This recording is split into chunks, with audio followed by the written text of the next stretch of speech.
right, welcome everybody to the Cold Truth podcast where the addiction is chemical. I am joined by my co-host Eli. Eli, how are you doing? I'm doing real good, Mike. I cannot believe you came up with that tagline in about a split second. That's unreal. That's what I'm known for around here. I try to keep it crafty. So That's right. cool. Well, today we got a really special guest. This is the first episode of the Cold Truth podcast, and we hope that this will be a great resource for you guys just to learn, hear from people in the community, and just have a good time. So, Eli, would you like to introduce our guest today? I sure would. Yeah, Ryan Reardon. Man, I feel like we go way back, and Ryan was, I think, my first guy in the industry that it was like, wow, here's a guy who really is a great engineer. And it wasn't just me saying that, but his customers were saying that. And so I think we go back to the production winery days. Maybe I won't say the name of the company, but had a lot of good times there. So Ryan, thanks for joining us today. Yeah, no, thanks guys, and always appreciate it. Honored to be on here for sure. And all of you guys, including the customers, are far too nice. It at least puts hope back in humanity that people still say nice things about you.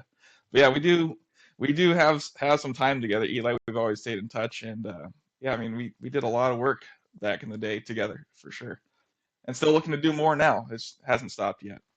Yeah, amen. Well, very cool, Ryan. Just to kind of introduce you to our listeners, I've kind of seen you at two companies, but I don't want to steal your thunder. So why don't you just go ahead and kind of walk us through your career? Yeah, no, totally. I'm Ryan Reardon, out here stationed on the West Coast in Lodi, California. I am by degree a mathematics minor and a major in mechanical engineering. That was always a joke from my high school math teacher. I had to drop that one in there. Um, Honestly, I've been in this industry for 10 years, which is a lot of time for me. It's not a lot of time for the overall industry. We literally see, a lot of people have 20, 30, 40 years of time. But I've been in it for 10 years in industrial refrigeration the entire time. The majority of that experience was in large industrial ammonia systems, and over time picked up, transcritical CO2 and some synthetic refrigerant systems. I had zero knowledge of this industry going into college. I had no desire or understanding of it. I wanted to do automotive design, and through college and through my girlfriend at the time, who is now my wife, um, she had her brother or stepbrother worked in the industry, and they were looking for somebody. And I said, hey, here's my resume as I was getting ready to graduate, thinking nothing's going to come of this. He worked for a design build contractor on the West Coast out here, and ended up interviewing with them a few times, and I guess they liked me enough to bring me on board. Did just short of 7 years there, doing kind of everything. Started out as a project coordinator, kind of picking up all the loose ends on projects, making sure things were ordered, making sure the as-built drawings were done, and got into project management and into engineering, and eventually into sales. Upon my departure from there, uh, did not I left there without a plan, and that is something that I'm not sure too many people understand. It Looking from the outside, it looks like there was absolutely a plan, but I can tell you with full confidence there was not one. It was we were going to figure something out. What I told everybody at the time, and I was actually somewhat serious about it, was, hey, I might look into doing coaching for trap shooting. It's one of the hobbies of mine. We don't have a lot of coaching out here on the West Coast, and it was something I was interested in. So, um, I didn't know that. That's cool. yeah, we travel around a little bit for. I'd love to go shooting with you sometime. I haven't done it a ton, but it's super fun. And Next time you're out here, we'll make sure it happens. But in saying that and taking my last month at that previous contractor, taking my project manager around and passing off the torch to him and the customers I worked with, and saying, hey, you used to call me, you're already calling this guy anyways. Give him a call. And that was Randy Crooker, absolutely great guy. Um, Still friends with him. But in seeing that, I saw a lot of, hey, where are you going? what are you going to do? What do you mean you're leaving? Sort of situation. And I saw this opportunity for consulting and to support the overall industry as a whole, especially here locally. And that's what really launched and gave birth to R2 Mechanical Consultants. And so it's just myself for the time being, but we do consulting, design, anything for any sort of refrigeration system, whether that's ammonia, CO2, or any synthetic refrigerants. It could be chiller systems, primarily for the food and beverage industry, but we can support other chemical industries as well and other processes. And we're really here. The big push was to be able to support everybody. It's not just me working with one contractor, one company. I'm here to support the end user, here to support the contractors, and even the manufacturers as well. So, if there's ideas people want to run past me or want to develop a project, or if contractor needs support for a project they already have, they need drafting support or engineering support, we're here for you on that one. So that is the short story on me. Well, I love it, and just where you ended there, Ryan, I think we at Maka BSM we like being in the same spot where we kind of avoid that conflict of interest, where you're able to come and support both the customer, the contractor, and step in wherever needed. And your support, I just think back to this production winery we worked at together that was, well over 100,000 pounds of ammonia. And I remember the first time I saw one of your reports, I remember thinking, I don't know exactly what this is, but I was looking through the recommendations and going, this is amazing. Where you were like, hey, you don't need this compressor or whatever, you can get rid of that. You can consolidate these two systems or whatever. Just a really high level, it didn't fall into, it wasn't exactly a mechanical integrity audit. It wasn't exactly, a compliance audit. It was like its own engineering review that I remember the customer just going, this is amazing. And now we can build out our 5-year kind of CapEx project list or whatever. And anyway, so I just like the way you tend to look at those systems. Anyway. Yeah, I was just met with a new engineer to the overall industry yesterday, and kind of talking about this. And there is so much to the technical side of our industry, to the engineering side, the actual numbers, the ones and zeros that go into it, and we can study exactly what that molecule of refrigerant's doing in the system and really nerd out on that whole thing. But at the end of the day, this is going in somewhere that's real, and for a company that is going to rely on this for their production needs, for their business. And so there has to be a practical aspect to it. And we were just talking about that same facility the other day. It was actually, their system was close to 250,000 pounds of ammonia, 250,000 pounds of ammonia. The number that always stuck with me is they had over 5 miles of refrigeration piping in their facility. That excludes the relief piping, which was also quite expensive as well. But that's a lot of work, and to take that and say, hey, we don't need to make this perfect. We need to make this into something that's going to work for you, be safe for your facility, and something that's going to support your needs moving forward and plan for the future, that facility in particular. And we see this across the board of almost any refrigeration facility and any business that grows. There's a lot of times not a lot of thought into that growth. We start adding on to, we need a pipe here and a system there and a chiller here, and that thought wasn't there. Correct. Mm-hmm. You just end up with this sprawl, and it's this disorganized system, and it's like, why is this recirculator in this random room? And yeah. Yeah, so we tried to take a practical approach for that customer and for all of them, in fact, um, as far as what can be done to make this reliable and economical and work for your facility. Man, that's awesome. Hey, Eli, who the heck are you?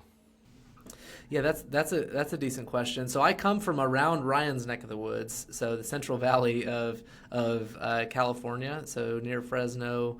Grew up in a small town called Reedley, and more recently was in Kingsburg. And man, I've been in the industry for about the same time as Ryan, and was with another PSM consulting firm there in Kingsburg, California, and that's kind of how I was interfacing with Ryan couple years ago, moved out here to Alabama, northern Alabama, city called Huntsville, which is the Roll Tide. Yeah, that's right. So, I have to put that out there. I mean, if you don't support some team, it's either War Eagle, it's Roll Tide, and if you're weird, it's Go Vols. And I have to put that out there. So continue. Go I don't think if you don't, I think you get kicked out of the state for sure. ahead.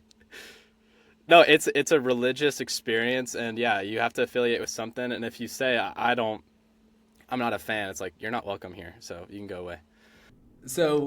I'm fairly busy these days, and so I don't always track the scores of these games. But we have a gentleman who comes into our office and cleans, and his name is Sledge, and he's a humongous Bama fan, and so he wears the all the accoutrements and everything with Bama, and so I can always just tell by his countenance on Monday, how the game went on Saturday, and so but now every time I see him, I'm just like Roll Tide. He's like Roll Tide, like he's on it, and so. It's the equivalent of like saying God be with you. Like it's that to that level. Anyways, you came to Huntsville, and then what happened? Yeah, so I came to Huntsville and started my own PSM firm here, and trying to kind of build a book of business, and it's going decently well. And so we've like more recently, Micah, where you're at, where we've started a Pacific Northwest branch in Idaho, in Moscow, Idaho. But we're kind of a full service PSM firm, which is what I was doing at my previous company, and yeah, it's kind of growing. And Micah, you want to kind of share your participation in that? Yeah, yeah. Me and Eli kind of go back to the beginning on this endeavor. I was, just a young guy, and we went to the same church, and I think he caught me saying I was interested in getting into sales and business development, and at the time it was just him, and he was, and time came right, gave me a call. I was like, hey man, you want a job? And I had no idea what ammonia was. I had some background in HVAC. I was a assistant technician for a while, but I couldn't tell you what ammonia was if I smelled it. And so, but I was excited to learn. And so I was working out of Eli's upstairs like playroom at his house, and I have we're cranking out reports, and it was fantastic. And it's since then I think we've grown to, like, man, we're coming up on 20 people. We're at, I think, like 15, 17 or something like that. And so yeah, I've been mostly on the business development, some management, and then I've also done a lot of consulting as well. So I've been going out and completing mechanical integrity audits and that sort of thing. And so I try to do the best I can. So it's a fast-paced team over here. We love it. But that's and then yeah, we're out in Moscow, Idaho. So we have our office out here. It's just 3 of us, and we're looking to expand. Ryan, you would know how much work there is in the Pacific Northwest and down the West Coast. It's too much. So much. Yeah, it's insane. So You guys got a lot of potatoes to process out there in Idaho as well. So, but what I got to say is, it's Eli, and correct me if I'm wrong. You guys been going at this for 3 years, roughly now, and it has been very cool to get to watch, from a distance, as far as you guys growing and building and expanding, and now um, following the Rita show, which I was not at, but I heard a lot about, and I think you guys are definitely making a big impression on the industry, especially for the entire rest of the country. I always tell people I have a very narrow view. I'm focused on refrigeration and really focused on the West Coast primarily, and so I don't necessarily see or am tuned into the rest of what's going on in the country. But you guys, I think, are making a pretty big splash out there. yeah, it's just the mustache. It's just Eli's mustache. Everyone remembers it. So I like having a mustache. I've had a mustache a long time, but now I'm like locked into it. So this podcast image is going to have my mustache on it, and so yeah, I'm stuck now. So What would happen if Theo Von shaved the mullet? Like I, that's right. That's the equivalent. My daughter literally says, "If you shaved your mustache, you won't be my daddy anymore." So, I'm like, all right. So, oh man. Well, Ryan, one thing I see that you're doing, I think I saw something on LinkedIn with you. Did you partner with the Vapco on some kind of low charge talk, or what happened with the low charge kind of innovation there? Yeah, wasn't I, definitely a partnership. Working with Kurt Liebendorfer over there at Vap Cold, absolutely amazing guy and an absolutely amazing team. We did a white paper, which I believe they have published or are going to publish. I've seen some top secret versions of that, but it was not necessarily any design work per se for a low charge system. Evapco has their Evap Cold systems that they've created, their penthouse units, their chiller units, and other Versa split systems. But what we actually set out to do was to compare, which we don't get a good opportunity to do so, but to compare truly apples to apples of a low charge, packaged ammonia system versus a transcritical CO2 system and a field erected ammonia system for the same facility. And so we took a project that was a potential. It ended up not happening, but we took that facility and designed it completely 3 times over, one for each design. And in doing so, compared, hey, what are some of the challenges going to be from the installation? With a field erected ammonia system, you're going to need a machine room, but you don't necessarily need that with the transcritical CO2 or the evap cold or low charge packaged ammonia design. Are those both just skids, Ryan, that kind of sit outside the building? Is that why you don't need the machinery room? Yeah, they're going to have their own enclosure. The CO2 system is going to be more of a rack that if you're used to the supermarket realm of things, it's a big box, that's got panels on it and a bunch of compressors and stuff inside there. And the evap cold units are more of for the most part, depending on their size, some of them have their own little mechanical room or machine room, built into it. You could walk into it. It's got ventilation on it, compressor vessels, everything, controls, and all that. So they're fully enclosed, fully insulated, and everything. And with that study, we went on to look at, hey, what's going to be the energy usage? What's going to be the water usage, the wastewater usage? What are going to be some of maybe the compliance costs or aspects you need to take on to that? And we got the opportunity to kind of present that at the SIBA conference in 2024. And this past year in 2025, we got to present it again at the IIAR conference as well. So that very exciting. Yeah, that was I got to say, that was an amazing experience for me, very humbling. I think from an engineering standpoint, I have to say the IIR show or conference is one of my favorite. And starting out and going there, you see, all these great guys or people just presenting, all very influential people, your Bruce Nelsons, Doug Reindells, Todd Jekyll's, all these people. And to get to be one of those presenters was very exciting and awesome to me. And to be able to present to a room with a lot of my peers and also some of the guys I look up to. Pat Cocaine was in there from APCO and Mike Davidson from CE Sales and Adam Thomas and Rob Perkins from LA Roser. Guys that I've worked with or guys that I look up to this day were in there, and that was super exciting. Well, I gotta say, you talking about presenting makes me reminds me of another time I saw you in action. Was at you were leading a PSSR meeting, a pre-startup safety review meeting, and it was like going into the Fourth of July holiday, and I totally was thrown off guard because you threw up there like this big old American eagle with like the red, white, and blue that looked super cool, and all us like the blue collar guys were all just like, oh, that's cool. Like, what is this about? And so we yeah. Yeah, that's right. Got to know your crowd. So I guess maybe we don't do that for the IAR engineers, but yeah. Anyway, well, that's awesome, Ryan.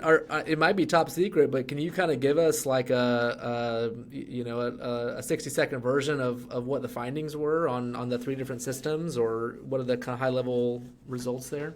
Totally. And I think the presentation was published not necessarily the white paper, but the presentation was published through IAR with the conference. But in short, we found that the low charge ammonia system was going to be the most expensive initial cost, but it also ended up being the most energy efficient because those individual systems can shut off. Their design with adiabatic condensers allows them to use much less water throughout the year, and even more so, they end up being over surface area for low ambient conditions because of how big those adiabatic condensers end up being. So they use far less energy, much more efficient. The transcritical system was, I believe, the cheapest to install, but it had the highest energy usage, if I'm not mistaken. Don't they run like super crazy pressures? It's relatively crazy. I think for other industries, it's not. Transcritical CO2 is going to run potentially, 10x of what an ammonia system is going to run at. So if we're running 165, and this part isn't, the math isn't totally accurate here, but if we're running 165 psi G on an ammonia system, the transcritical system could be running at 1200 or 1300 psi on the high side.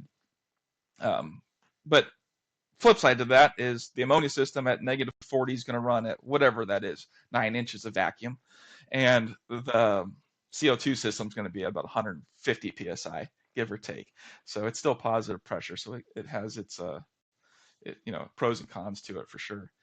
But yeah, that was the report. There was the buildings needed to be structurally modified to support the package designs, whether that was transcritical CO2 or low charge ammonia. Like I said earlier, you would need a machine room for the field erected ammonia design, and that design as well used evaporative condensers, so that used a huge amount of water compared to the other two designs. So there's a lot of pros and cons, and we even took the utility costs and punched them out to potentially 30 years and added in 5% inflation, if you will, over time. And that's where we started seeing differences of, hey, yeah, the transcritical CO2 system is cheaper by millions of dollars up front, but over time it's going to cost you more. Build a new building owner that's going to own this building for 30, 40, 50 plus years potentially is going to actually end up paying more at the end for this cheaper system. Oh, got it. And when we say low charge ammonia system, what is that category in terms of like how much ammonia is in one of those systems? The kind of rule of thumb, I think, is under 500 pounds. For us on the West Coast, that gets us into CalARP Program 1, if you will, which has got the least amount of compliance items you need to take care of. For the rest of the country that doesn't have CalARP, of course, that you're well outside of RMP and the 10,000 pound threshold. But I do see some systems, depending on the design, are going to be potentially 700 pounds, 800 pounds, but they are relatively very low charge for what they do, where you don't have a large central high pressure receiver. The charge in an off state is going to end up probably in the suction accumulator or surge drum or whatever that system's utilizing on the low side rather than being stored on the high side. Right. Well, one thing I learned was when I had some out of state clients when I was in California, but when I moved out of state and all of my clients were outside of California, my eyes were open to it's a totally different world, and the regulatory environment in California is just way more intense than anywhere else. And so what probably anyone outside of California doesn't recognize is that if you're in California, if your quantity of ammonia is between 500 and 10,000 pounds, you're subject to their CalARP program level 2 typically. And depending on the county or CUPA who's enforcing your program, they'll actually have like an annual inspection where they're coming out and inspecting your whole program. And when I talk to a facility in Alabama, and say, hey, when was your last inspection? And they're like, are you talking about a fire inspection? What are you talking about? Because there's no regular inspections, so they're just waiting for the EPA inspection or OSHA inspection. But as you can imagine, probably some people here are like, why do you care to have a low charge ammonia system? But in a state like California, that's a huge advantage if you're not getting on the radar of these Koopas who are doing those inspections. Absolutely. It definitely can be. And there's other advantages as well, beyond just the compliance side of things. Depending on the location of the facility, if there's a, nearby neighborhood or, school or, more businesses, commercial businesses, retail businesses, things like that, it may be great to have a low charge system to where your potential offsite consequences are really minimized. And that's actually something else we looked at with the study as well. Was, hey, what's the offsite consequence of this huge field erected ammonia system versus the low charge system? The field erected system had an offsite consequence extending miles or a mile and a half or whatever, and the low charge system was whatever it was, 300 yards, 400 yards, something like that. And the transcritical system, which we don't necessarily look at for CO2, what the offsite consequence is, but CO2 is, an asphyxiant. So that would actually be localized if the charge was lost potentially inside the building. A large, CO2 charge being lost inside the building could, potentially overcome people as well. So those were things we looked at as well. But that's a good advantage of a low charge ammonia system, is minimizing that offsite consequence. Right. Well, Ryan, what else is going on in California? I miss my old home, and what's going on out there? What trends are you seeing? What are your customers asking for help with? Yeah, well, we've got a horrible weather trend right now. It is like 48 degrees and gray and cloudy, which fits great for the Pacific Northwest. But for this California guy over here, I miss summer already, and we've just started winter. We're very close to that. But I digress. Anyways, from California, I think our industry right now is very skeptical of what's going on.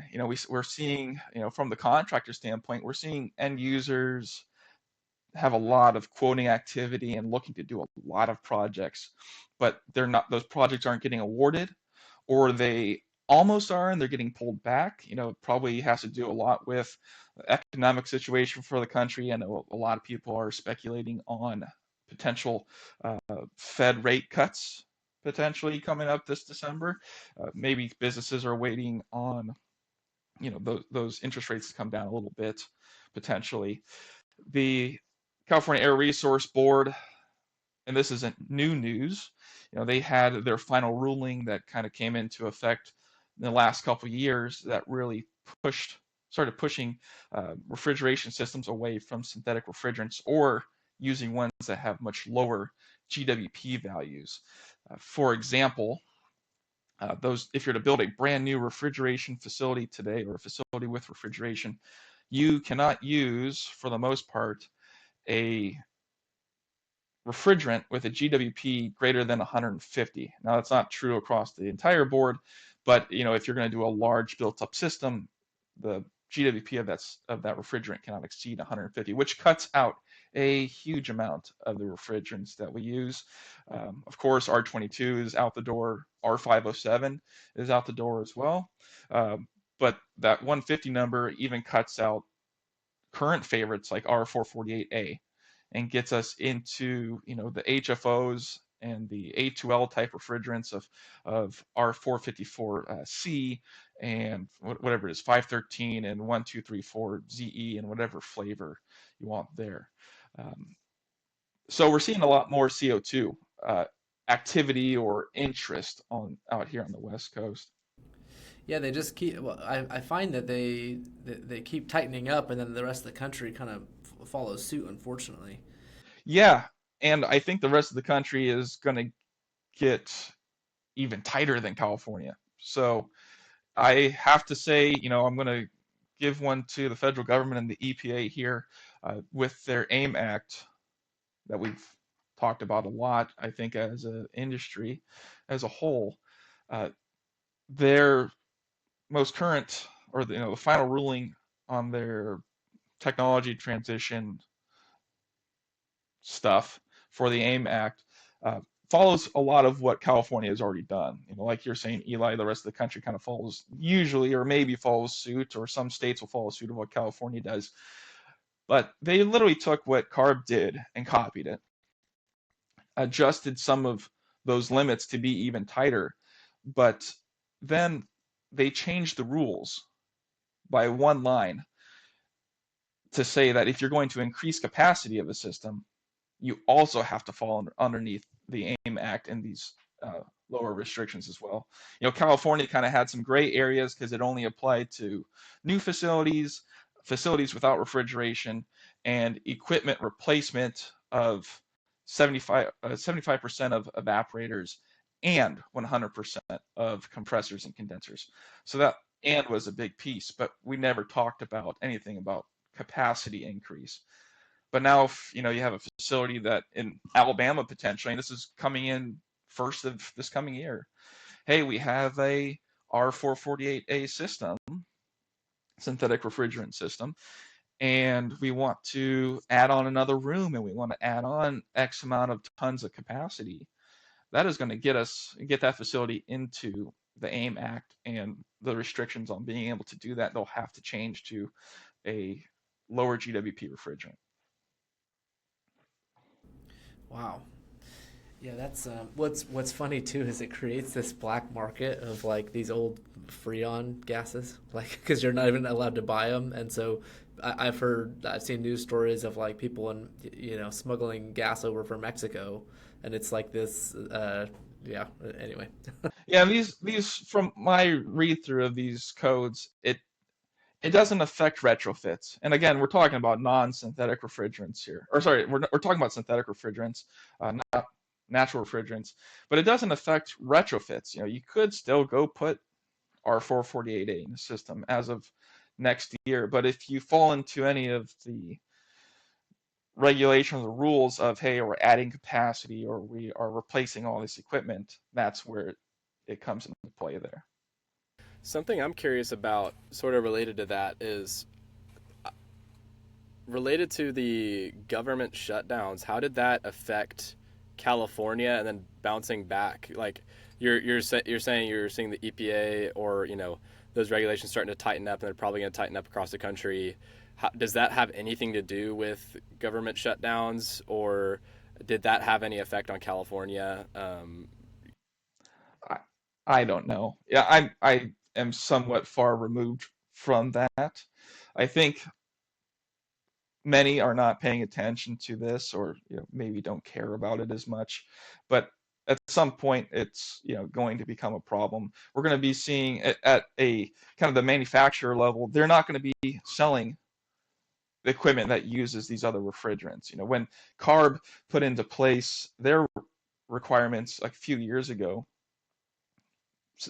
commercial refrigeration equipment manufacturers immediately said, hey, as of this cutoff date, we will not be selling this particular piece of equipment or this design or this system that uses this non-compliant refrigerant in your state anymore. So I think we'll just see that come across the board for the overall country, and it won't necessarily be, hey, you can't use this anymore. You're just not going to be able to buy the equipment or that design, or design your equipment for that refrigerant any further. But as far as government shutdowns, I know it was a huge news piece. It went on for quite some time. Um, I think we're all still here, standing. The country's still here, working strong, building America. We're still going. So it's just to me, it's just a blip in life, you know.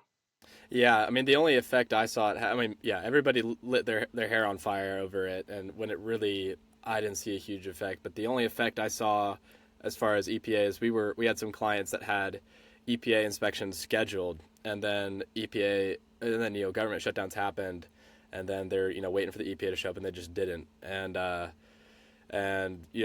right after government back up and running, they got emails saying, hey, we're rescheduling this to this date. So I don't know. I don't know. I was surprised by the quick turnaround, but yeah, no, I agree with you. I think it was kind of a just a blip on the map, but not really going to see much else come from that.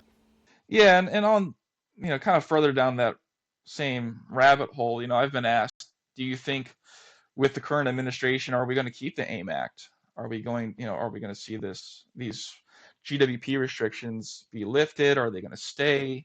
What's going to happen there? And I think it's administration or not, I think it's going to stay there. We've seen this is a global change that we're seeing. I think in Europe and or the world as a whole, we liked using ammonia a lot back in the day, and then Europe's kind of said, and this is my own, you know, synopsis of history. It's not even, this is my opinion really, but we saw Europe say, hey, we don't like ammonia. It's dangerous. It's a life safety hazard for sure. So they went to using synthetic refrigerants, and we worked through all of these as far as, hey, we have chlorinated refrigerants that are going to deplete the ozone. We've got HFCs that have a high GWP potential, and they said, oh, we need to lower that. So we went to the new HFO generation of refrigerants using HFOs that have very low GWP potential, but they're carcinogenic. They have PFAS or PFAs, however you want to say that are a known issue. Now we see Europe pushing with their F-gas regulation to get rid of those and go back to natural refrigerants, whether that's ammonia, CO2, propane, and so on. And I think as a overall world, I think we're going to see more push to that. I don't think we'll ever get rid of synthetic refrigerants. I think there's too much money in them. I think they are very well suited, and some of them are very, very well engineered for the other big headline in the news as far as AI and data centers. We talk about ammonia being, oh, it's the best refrigerant or one of the best refrigerants. I think that's the incorrect moniker for it. I think ammonia is one of the most versatile refrigerants. But if you take ammonia and pair it against, you know, I think it's 1234 ZE or YF, and put that in that synthetic refrigerant in a centrifugal chiller for a data center versus an ammonia system doing the same chilling work, that synthetic refrigerant is going to operate way more efficiently or just as well, if not more efficiently, than the ammonia system without all of the regulation involved with the ammonia system.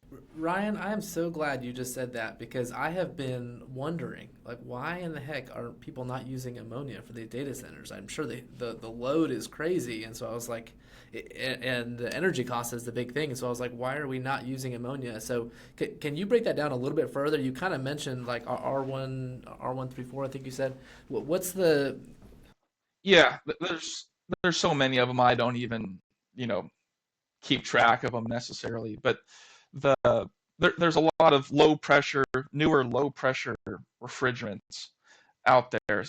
Some like R1234 YF or ZE. If you have a relatively newer car, pop the hood, look what the tag says on the refrigerant. There's a chance, my Chevy Colorado that I have has a R1234 YF, I think, in it, refrigerant. But they work great in this super narrow operating window that either air conditioning or data centers operate at. Data centers, they don't necessarily they need to cool the equipment, but they don't need to make it super cold. They need to just do sensible cooling. They don't even want to pull moisture out of the space necessarily. So, because that leads to potential static electricity. So, um, they're going to be operating at a suction temperature maybe around 50 degrees or so, 40 or 50 degrees. And that refrigerant, you know, compressing from that relatively high suction pressure or temperature to whatever the discharge pressure is going to be, which is a very narrow band of pressure ratio. That refrigerant works very efficiently there. The compressors of the centrifugal chillers can operate very efficiently. Even from a you know industrial standpoint, if we consider using a centrifugal chiller, some of the performance numbers are very impressive. We can have a ammonia system, like for a winery. A lot of times we'll run at a 20-degree suction, 90-degree discharge, especially on the West Coast, and that's kind of my standard operating condition for that application. So a recip compressor, which at those conditions is probably the most efficient compressor for an ammonia system, roughly speaking. Um, it's going to operate about 1 brake horsepower per ton, or 0.75 uh, kilowatts per ton at that condition. Similar centrifugal chiller can operate at that same efficiency number, potentially better. Now they're going to use a cooling tower, so there's pumps and there's more horsepower, other horsepowers involved that adds to that number. But that comparison goes even more in favor of the centrifugal chiller and the synthetic refrigerant as we raise the temperature up to that 40-degree, 50-degree suction temperature they're going to be utilizing at a data center. That is, yeah, that's real interesting. It's good to have some insight from a true engineer on the design side that kind of can see the value there. I have ammonia on the back of my jersey, and so I'm always like, yeah, go ammonia. So it's good to get some truth on some of those other good refrigerants out there. Yeah, and I've done a brief look at it, and a very brief look at it, and you can make them to be the ammonia system to match the performance of that synthetic refrigerant. But when you get to that point, you're not going to be low charge. And now you're going to have this huge industrial, data center that you've got to cool with an ammonia system that is at least going to have some PSM aspect to it, and more potentially has a RMP aspect to it. Whereas the synthetic refrigerant falls under ASHRAE 15, and for the most part, they don't have to worry about it. So why would that corporation, that business, choose ammonia and its compliance concerns over this other refrigerant that is equally or maybe more efficient at these conditions and doesn't have the reporting and the regulation along with it? Well, Ryan, it's been great talking to you. The last time we talked, I want to say your wife was pregnant, and so how old is the little one now? I know it's been a minute. Yeah, he's officially, I think, 17 months as of last week. Yeah, so he's going to be a year and a half here pretty soon. He's cool. He's a cute boy. He just runs around and does his thing, from about 6:30 a.m. to 7:30 at night. You guys know, you guys know how it is. Of lock everything down in the house and make sure you can't get into the chemicals and yep. Yeah, but he's, starting to say please and thank you, and he can walk out with me to the truck and do stuff. So he's a ball of fun for sure. Well, Ryan, if you can leave us with one thing that you see kind of coming for the industry at large of industrial refrigeration, what's something you kind of see coming that you'd love people to kind of stay aware of? Um, you know, I see there's a lot of small stuff going on right now for sure. I think we see it or seeing a pushback towards DX designs with better controls, of course. I think more recently we've seen some big reorganizations of the contractor world, with smaller contracting companies getting bought up. But there hasn't been, I think, in my opinion, a huge change or huge steps in the industry made towards some new technology or some new idea that's going to change the world for us. Um, some things that I think we're definitely going to see is very soon, beyond ammonia, transcritical CO2 systems. In my opinion, still the wild west for the most part. We've got people doing whatever they want, and IAR has come out with their CO2 standard now, which is out there, and I don't think a lot of people are paying attention to that. But um, your local municipalities, your states, your cities, that whether they adopt IMC or UMC or CMC mechanical codes, once they adopt the 2026 or roughly that year, whenever they publish the newest edition, those codes are going to reference IIAR CO2.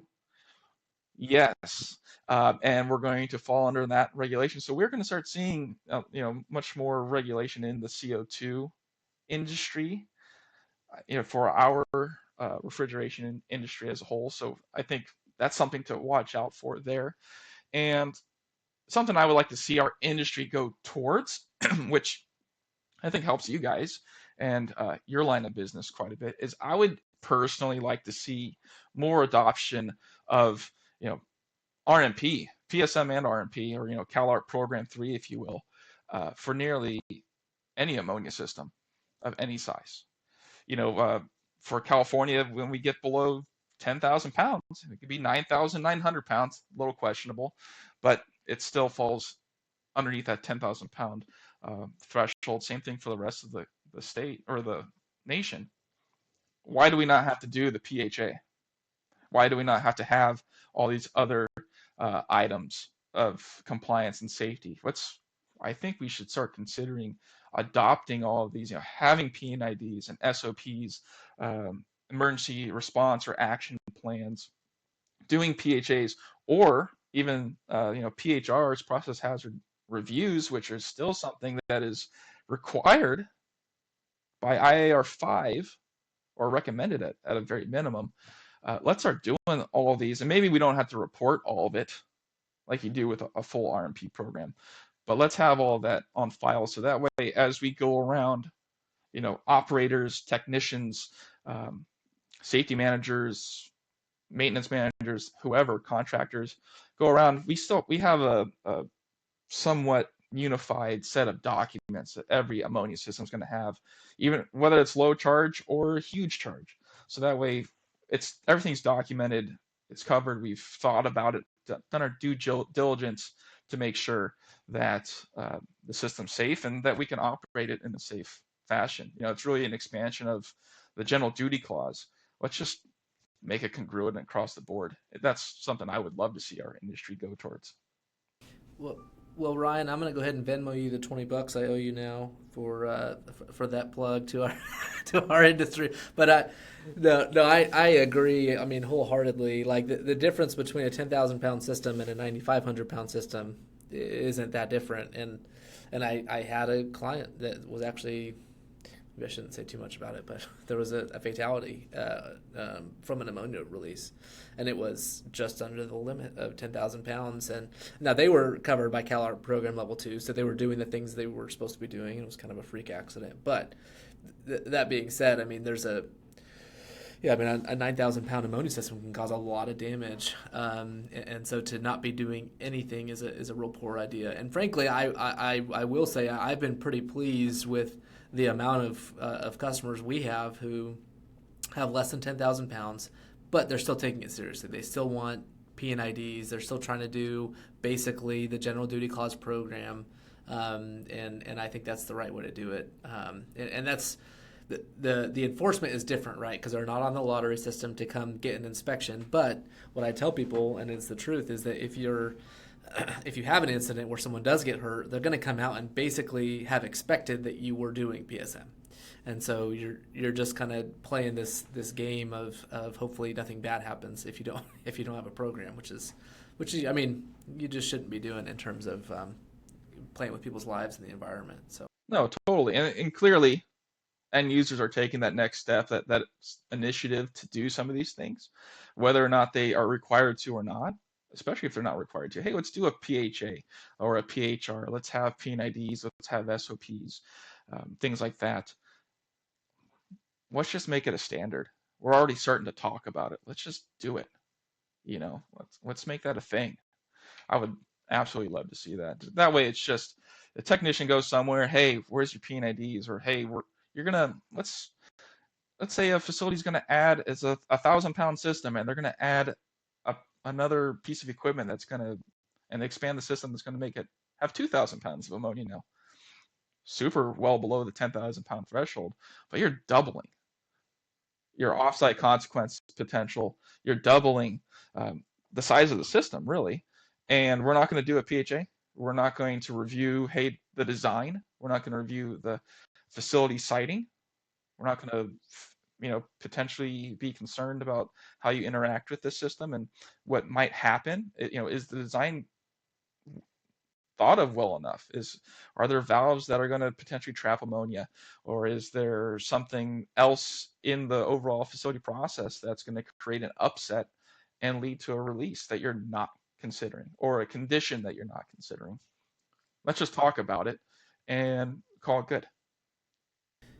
Well, Ryan, thanks so much for coming on the podcast. It's been fantastic to have you. I definitely know I'm going to want to invite you back on again. But I'd like to kind of plug you. I think there's a lot of people who would appreciate your services. So if someone's looking to reach out to you for engineering, where should they reach out to you? And again, just kind of what do you offer at R2 Mechanical?